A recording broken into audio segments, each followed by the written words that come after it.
নবীর একটা আদর্শের কারণে জান্নাতে যাবে। সিরত মানি আদর্শ। আর এটা আমরা কদমে কদমে মুহতাজ।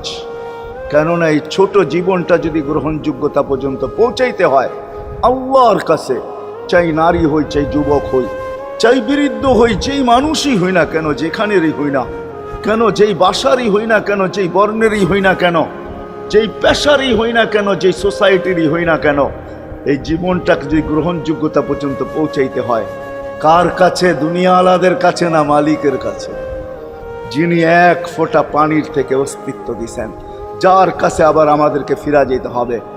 পালানের কোনো সুযোগ নাই। এই জন্যই কোরআন আমাদেরকে বোঝায় আইনাল মাফার।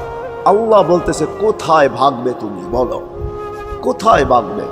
কবির কথাই সত্য, যদিও নাকি পালাও তুমি আকাশেতে লাগিয়ে সিঁড়ি লাগাও।